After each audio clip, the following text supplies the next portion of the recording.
Liberté! Liberté! Liberté! Liberté! Liberté! Liberté! Liberté! Liberté!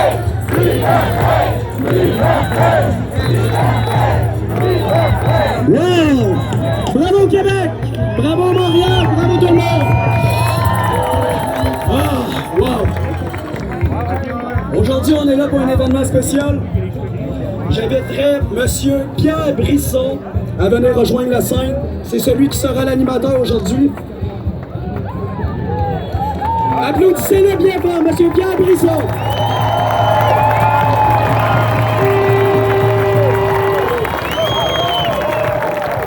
OK. Alors, on ne voudrait pas que ça dure trop longtemps, les discours. Il y en a 14. Alors, on va commencer tout de suite. Alors, je rappelle l'intention de la manifestation qui était de donner la chance à des professionnels de prendre la parole. Vous savez qu'ils sont muselés un peu partout. Alors, on a 5 groupes qui participent et qui ont organisé la marche d'aujourd'hui. On a le Frontline Nurses qui va commencer.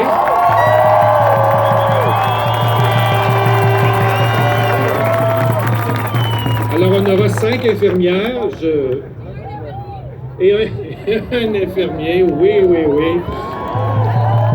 Discrimination positive. Alors, Sarah, Nordia, Jessica, Sébastien et Joanne. Alors ça, c'est dans le bloc santé et ce sera suivi de quelqu'un qui est déjà connu de la plupart des gens ici, Robert Béliveau, comme notre médecin.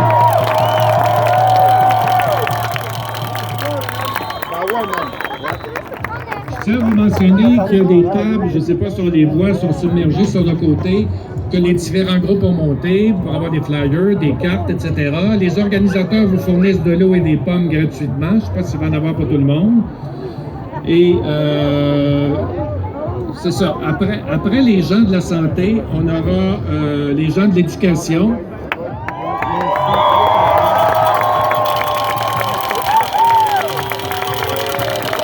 Alors, j'en profite, je demanderai à Ghislaine, Marie-Thérèse et Héloïse d'être en arrière pour pas que je cours après. Ce sera suivi de la sécurité publique avec 2 policiers, un du Canada.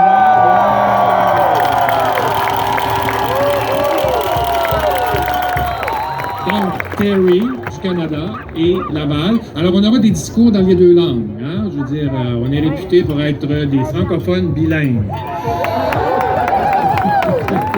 Et on finira par une personne qui viendra nous parler des aspects juridiques et des droits de l'homme ici au Canada. Après ça, ce sera la fête. Alors, je demanderai aux infirmières de montrer sur la scène.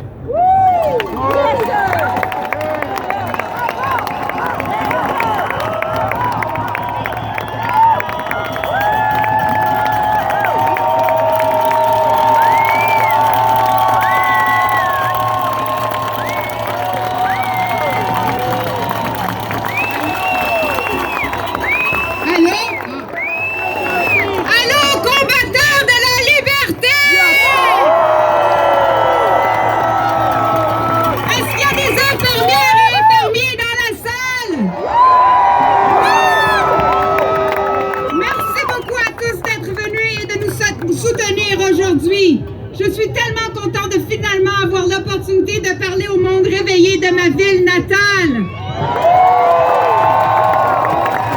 Pour ceux d'entre vous qui ne nous connaissent pas, nous sommes les infirmières canadiennes de première ligue, Canadian Frontline Nurses, et nous sommes de fiers défenseurs de la liberté médicale.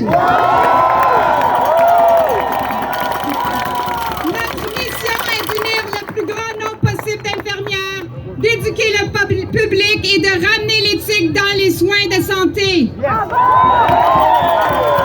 Nous envisageons un système de santé beaucoup plus concentré sur les soins préventifs, la guérison avec des traitements naturels et le bien-être de la personne dans son ensemble.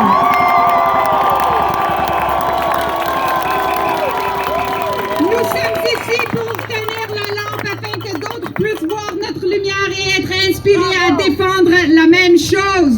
Nous sommes des infirmières qui font ce qui est juste et défendent la vérité. Je m'appelle Sarah Choujunian. Je suis infirmière infirmière depuis 2004.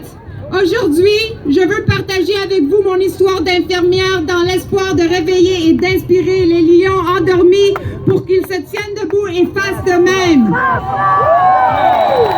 Ce discours spécifique s'adresse principalement aux infirmières et infirmiers, mais s'applique également à tous les gardiens de l'humanité. Enseignants, policiers, pasteurs et parents parmi beaucoup d'autres. Avant de devenir infirmière, j'étais complètement perdue. Lorsque je suis entrée à l'école d'infirmière, quelque chose a changé. Cela a apporté de la lumière à mes ténèbres. J'ai retrouvé de l'enthousiasme dans ma vie. J'étais passionnée par les soins aux malades et surtout, cela a donné de la valeur à ma vie alors que je croyais ne pas que j'en en avais pas.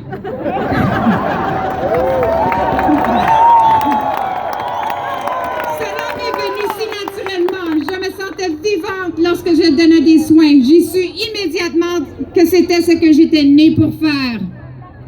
J'ai travaillé dans une maison à long terme pendant la plus grande partie de ma carrière et j'ai adoré mon travail.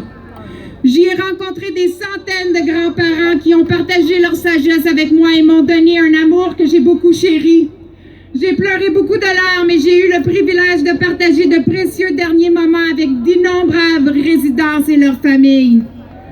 Une chose qui m'a toujours dérangée dans les maisons de retraite cependant, c'est qu'il est évident que le gouvernement n'accorde pas beaucoup de valeur à ces personnes âgées.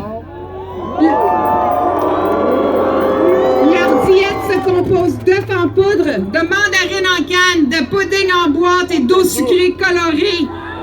Et il est évident que le but des maisons de retraite n'est pas de donner à nos aînés les meilleurs soins possibles, mais d'essayer d'en retirer le plus de profit possible. C'est pourquoi un énorme signal d'alarme a sonné dans ma tête le jour où le gouvernement a décidé de fermer toute l'économie pour protéger ces mêmes personnes vulnérables. Quand la nouvelle est sortie, j'ai pensé que c'était une blague et que personne ne la croirait. Je pensais que tout le monde au travail penserait comme moi. Au contraire, j'étais une, si pas la seule. Au début, je n'ai pas hésité à exprimer mon point de vue. Mais j'ai vite compris que cela pouvait se retourner contre moi de manière très négative. Le syndicat, pour lequel j'occupais le poste de steward en chef, m'ont fait savoir très clairement dès le début qu'ils ne nous soutenaient pas. On m'a demandé si je me souciais de la vie de mes résidents lorsque je remettais en question nos droits en matière de tests de dépistage. J'avais peur. Je suis une mère célibataire. Je ne pouvais pas me permettre de perdre mon emploi, alors je suis devenue très silencieuse. Je me sentais mal. J'ai toujours aimé être la voix du peuple. Mais les gens ne savaient pas qu'ils se faisaient niaiser. Et encore pire, certains menaçaient maintenant de rapporter la moindre désobéissance à la direction et à la santé publique. J'ai été réduite au silence nombreuses fois dans ma vie et l'une des choses que j'ai apprises au cours de mon voyage de guérison est que trouver sa voie et rester fidèle à sa vérité est le seul moyen de sortir de la noirceur.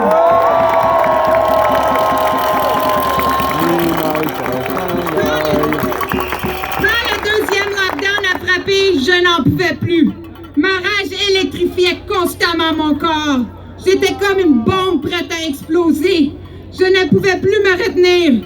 J'ai commencé à m'exprimer, d'abord en ligne, et quelques semaines plus tard, je me suis retrouvée à fonder l'association Nurses Against Lockdowns et à prendre la parole lors de ma première manifestation. Je pouvais enfin respirer à nouveau. C'était absolument libérant. Et puis, immédiatement après, tout ce que j'avais craint qu'il arrive est arrivé. J'ai été mise à la porte la même semaine de mon premier emploi et j'ai perdu mon deuxième peu de temps après. Ma licence fait l'objet d'une enquête. Nous avons été diffamés aux nouvelles nationales au Canada et aux États-Unis. Certains nous ont traités de terroristes nationaux et la GRC a même frappé à notre porte. La foule en ligne qui a suivi les attaques des médias a été brutale. À certains moments, j'ai eu peur pour ma vie. Mais je m'en suis sortie. Beaucoup plus vite que je pensais à part de ça.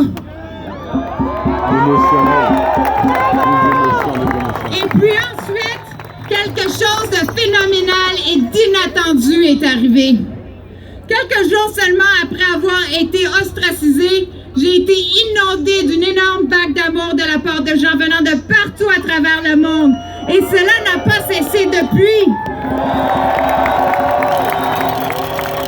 D'innombrables opportunités se sont présentées lorsque j'ai pris position pour ce qui est juste. J'ai rencontré certaines des plus belles âmes qui aient marché sur cette planète.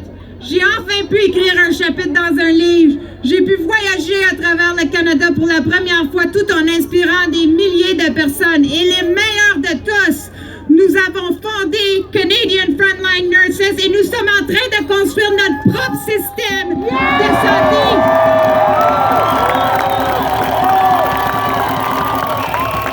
Notre propre système de santé qui sera par le peuple, pour le peuple.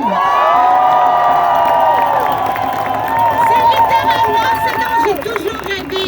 Je suppose que j'ai dû prendre un risque énorme, un acte de foi pour l'obtenir. Je crois que c'est ce qui nous attend à tous. Nous qui faisons ce qui est juste et alignons nos valeurs sur nos actions. Vous devez tous avoir confiance et croire en ce procès. À l'école d'infirmière, l'une des premières choses importantes que nous apprenons est le code d'éthique, où on nous a appris que lorsque l'industrie se retourne contre le peuple, il est notre devoir d'agiter et de défendre ce qui est le mieux pour nos communautés.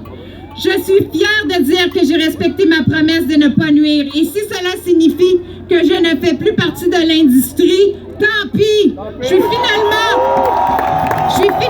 une infirmière libre. Et non pas un auteur ce qui me donne la liberté et la possibilité d'être sans réserve l'infirmière du peuple. Bienvenue.